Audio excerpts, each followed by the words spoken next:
82% dos brasileiros adultos não têm seguro de vida. Esse é o produto essencial mais mal vendido do Brasil. Quando alguém tenta te vender isso, normalmente é um corretor ou um gerente de banco tentando empurrar um produto mais caro que o necessário, que rende comissão mais alta para ele e proteção ineficiente para você. A quantidade de desinformação sobre isso é absurda. Te vendem seguro resgatável como se fosse um tipo de investimento, misturando proteção com poupança, complicam o que é simples e simplificam o que é importante. 64% dos brasileiros sequer conhecem os benefícios de um seguro de vida. Resultado? As pessoas contratam ou o produto errado ou desistem de contratar qualquer coisa e ficam desprotegidas. Nesse vídeo, eu vou te explicar de forma simples o que seguro de vida realmente faz, qual tipo de seguro vale mais a pena, quais coberturas importam de verdade e como escolher sem cair em armadilha. Seja muito bem-vindo ao meu canal. Meu nome é Raquel Zuc Silveira, sou mestre em economia, especialista em investimentos e falo sobre dinheiro de um jeito que você entende. Seguro de vida existe principalmente para proteger contra um cenário específico: ruína financeira. Por isso, a necessidade de um seguro de vida precisa ser avaliada na base da pirâmide de qualquer planejamento financeiro sério. Vem antes de investimento, antes de aposentadoria, antes de qualquer outra coisa. Porque nada do que você estiver construindo importa se o imprevisto grave derrubar tudo que você planejou. E existem duas situações principais em que essa proteção é essencial. A primeira, você tem dependentes, filhos, cônjuge, pais idosos, alguém que conta com a sua renda. Se você falta amanhã, essas pessoas continuam precisando de teto, de comida, escola, saúde, e sem a sua renda, sem nenhuma proteção, a vida delas pode desmoronar em questão de semanas. Seguro de vida é o que fica entre a sua família e esse abismo. Mesmo se você tiver algum patrimônio já constituído, se ele todo entrar em inventário, a sua família fica igualmente exposta. Porque inventário no Brasil é caro, burocrático, demora, trava tudo, tem honorário de advogado para pagar, tem custas judiciais, tem o ITCMD, que é o Imposto sobre Herança, e dependendo da complexidade, pode levar meses ou até mesmo anos para liberar. Enquanto isso, a família precisa viver, precisa de dinheiro para pagar todas essas despesas e liberar o patrimônio que está inventariado. E uma dica importante para quem tem filhos: idealmente, os seus filhos deveriam ter uma conta bancária já no nome deles, porque se algo acontece com os dois pais ao mesmo tempo, o seguro precisa ter para onde cair. Se não tem conta no nome da criança, o processo fica mais travado até nomear um tutor legal e abrir a conta justamente no momento em que a criança mais precisa do recurso. Segunda situação: você é autônomo, PJ, profissional liberal. Pensa comigo, se você é médico cirurgião e quebra a mão, como é que você trabalha? Se você é dentista e tem um problema neurológico que afeta a sua coordenação motora, se você é personal trainer e sofre uma lesão grave, para quem é CLT, existe o INSS para cobrir afastamento, invalidez, mesmo que pague pouco. Quem é funcionário público também conta com algumas seguridades próprias do regime. Agora, para quem é PJ, para quem é autônomo, é você por você.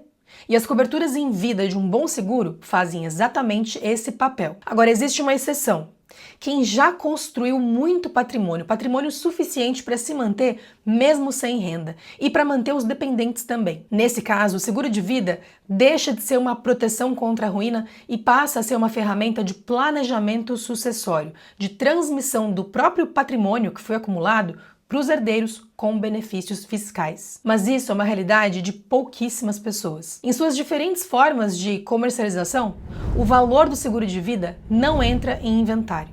Ao contrário da maioria dos investimentos, quando a pessoa vem a falecer, o dinheiro do seguro vai direto para a conta dos beneficiários que você definiu, na porcentagem que você definiu, sem burocracia e sem dividir com quem você não quer. No momento de perda, onde a família está devastada emocionalmente, ter esse recurso caindo na conta em dias e não em meses ou anos de inventário faz uma diferença enorme. Agora vem a parte que pode te economizar muito dinheiro: saber qual tipo de seguro não contratar. Existem dois tipos principais de seguro de vida: o seguro temporário e o resgatável. O temporário é proteção pura, você paga uma mensalidade e enquanto o seguro estiver ativo, se você precisar acionar, você recebe a indenização.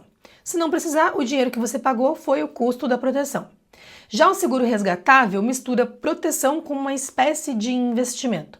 Você paga parcelas por um período, depois para de pagar e pode resgatar parte do valor acumulado. Primeiro, detalhando o seguro resgatável, que às vezes é vendido como seguro de vida com acumulação, ou whole life, ou vida inteira. Ele funciona assim: você paga parcelas bem gordinhas durante um período, por exemplo, 10 anos, e depois desse prazo, o valor acumulado fica rendendo e disponível para resgatar. Parece perfeito, tem proteção e tem investimento no mesmo produto.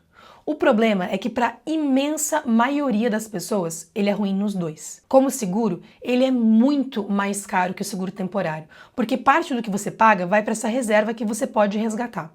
E como investimento, é péssimo. Rende algo em torno de IPCA mais 3% ao ano, com prazos longos e pouca flexibilidade. Se você pegasse a diferença de preço entre o seguro resgatável e o temporário e investisse por conta própria, seja lá no que for, um Tesouro IPCA+, e contratasse um seguro temporário mais barato, provavelmente você teria um rendimento melhor, uma liquidez muito maior e o mesmo grau de proteção. Para quem o seguro resgatável faz mais sentido? Para um perfil muito específico, geralmente pessoas com patrimônio já constituído, pessoas mais velhas que buscam uma solução de planejamento sucessório com benefício fiscal. Exemplo, você tem seus 50, 60 anos, 5 milhões em patrimônio e quer uma ferramenta tributária para transferir parte dos seus recursos para os herdeiros. Aí sim pode fazer sentido conversar sobre isso com um bom planejador financeiro e usar essa belíssima solução. Agora, para todo o resto, que é quase todo mundo que está assistindo esse vídeo, o que você precisa considerar é o seguro temporário. Nele você paga pela proteção pura, sem misturar com investimento. É como o seguro de carro, você paga para estar protegido, para estar coberto. Se não precisar usar, ótimo, não significa que você jogou dinheiro fora, significa que nada de ruim aconteceu e o seguro cumpriu o seu papel. E aqui entra a grande vantagem de contratar o mais cedo possível. Quanto mais jovem e saudável você é, mais barato o seu seguro sai. Você consegue contratar seguros temporários onde o preço fica congelado para o restante do contrato inteiro, reajustando só pela inflação. Isso acontece porque a seguradora, nesse caso, avalia o seu risco de saúde no momento da contratação e trava aquele risco para o resto do contrato inteiro. Então, se você contrata com 30 anos, saudável, sem histórico de doença, a seguradora precifica como se você fosse ter aquele perfil de risco pelos próximos 20, 30 anos, e você paga por isso. Agora, se você espera para contratar quando tiver seus 50 anos, com colesterol alto, histórico de doenças, o preço vai ser muito diferente, se é que você vai conseguir contratar com as mesmas coberturas. Então busca um seguro temporário com o prazo mais longo possível, que congele o seu risco de saúde atual. A estratégia nesse caso é essa: pagar mais barato no seguro temporário para se proteger enquanto você constrói patrimônio em paralelo. Quando o seguro expirar daqui 20, 30 anos, você já vai ter construído patrimônio suficiente para não precisar mais dele. O seguro, nesse caso, vai servir para te proteger ao longo do caminho. E o patrimônio vai te proteger na chegada. Agora, falando um pouco mais da cobertura em si. Quando você contrata um seguro de vida, você tem que prestar atenção no que ele te entrega, porque a cobertura por morte é só uma das possibilidades e às vezes nem é a mais importante. As coberturas em vida são o que te protege enquanto você está vivo. As principais coberturas em vida são invalidez por acidente ou doença, se você sofre um acidente ou desenvolve uma doença que te impede de trabalhar, o seguro paga a indenização. Para quem vive da própria renda, especialmente autônomos e PJ, essa cobertura é super importante. Também tem de doenças graves. Se você for diagnosticado, por exemplo, com câncer, infarto, AVC, entre outras doenças listadas na apólice, o seguro paga a indenização para você usar como quiser. E também temos a diária por incapacidade temporária, a famosa DIT. Se você fica temporariamente impossibilitado de trabalhar por doença ou acidente, o seguro paga uma renda mensal durante o período de afastamento. Para a CLT, isso é parcialmente coberto pelo INSS, mas para PJ e autônomo é a diferença entre conseguir se recuperar com tranquilidade sem se endividar. Na hora de contratar, olha com muito cuidado o que cada uma dessas coberturas inclui e exclui. Lê as condições gerais, tira dúvidas com seu corretor. Eu sei que é chato, mas é ali que está o que realmente vale a pena. E se a seguradora não deixar muito claro o que cobre, o que não cobre, já é um sinal ruim. Se você chegou até esse ponto do vídeo pensando, tá, então eu acho que eu preciso de um seguro de vida. quanto contratar? Depende do que você quer cobrir. As coberturas em vida variam muito de pessoa para pessoa, porque dependem da sua profissão, do seu estilo de vida e do quanto você depende do próprio corpo para gerar renda. E cada cobertura que você adiciona muda o valor do prêmio mensal, que é o nome que o mercado de seguros dá para a parcela que você paga ali mensalmente. Então essa parte é muito individual e vale cotar com calma. Agora, para a cobertura de morte, que é o pilar central de qualquer seguro de vida, a regra geral mais usada para dar um balizador do valor legal para contratar é de 10 vezes a sua renda anual bruta. Por exemplo, se você ganha R$ 5.000 por mês, a sua renda anual é 60 mil. Vezes 10, 600 mil reais de cobertura. Esse valor bem investido pelos seus beneficiários vai conseguir gerar uma renda que substitui a sua por alguns bons anos. Tempo suficiente para a família se reorganizar, para os filhos crescerem, para a vida seguir sem desespero financeiro. E por quanto tempo manter o seguro de vida? A ideia é contratar um prazo que te leve até o ponto em que você já tem patrimônio suficiente para não precisar mais de um seguro. Se você está começando a investir com 30 anos, um prazo até os seus 65, 70 faz todo sentido. Conforme seu patrimônio vai crescendo, a necessidade de seguro tende a diminuir, porque o próprio patrimônio passa a fazer o papel de proteção. Agora, saiba do seguinte, o seguro de vida só vale alguma coisa se a seguradora pagar quando você precisar. Isso depende de 2 fatores principalmente: solidez financeira da seguradora e qualidade de atendimento.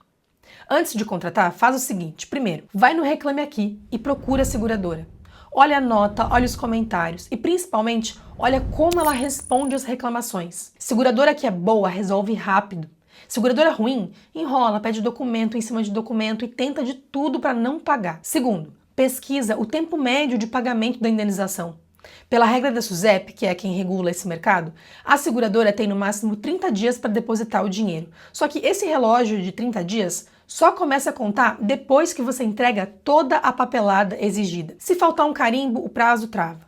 Por isso, fuja de seguradoras que são muito burocráticas. Seguradoras que são sérias e modernas hoje resolvem isso de maneira rápida por aplicativo e pagam a família em questão de dias, não em questão de meses. Quando uma família perde alguém ou você sofre um acidente e precisa do recurso, cada dia conta. Algumas seguradoras que eu vejo bem avaliadas no mercado brasileiro para seguro de vida são a Prudential, a MEG e a Asus.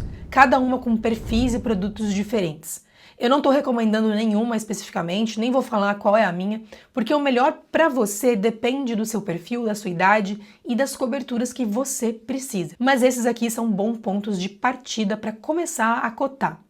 E uma dica final, cota com pelo menos 3 corretores de seguro diferentes antes de fechar e com seguradoras diferentes também, porque o preço vai variar muito para o mesmo perfil e para a mesma cobertura. Seguro de vida é uma daquelas coisas que ninguém quer pensar, porque pensar em seguro é pensar na possibilidade de algo dar errado, mas é justamente por isso que ele existe. Para que, se der errado, as pessoas que você ama não precisem lidar com a dor e com o desespero financeiro ao mesmo tempo. Se você tem dependentes, se você é autônomo, se você é a principal fonte de renda da sua família, pelo menos cota o seguro agora. Vê quanto custa, já se programa para pagar. Pode ser muito mais barato do que você imagina, especialmente o seguro temporário. E pode ser a decisão mais importante que você toma esse ano sem sentir nada, porque o dia que sentir, já vai estar protegido. Se esse vídeo fez sentido para você, se inscreve no canal. Aqui a gente fala de dinheiro de um jeito direto e aplicável à vida real. Se conhece alguém que tem filhos e não tem seguro de vida, manda esse vídeo. Pode ser o empurrão que faltava para essa pessoa se proteger. Te vejo no próximo.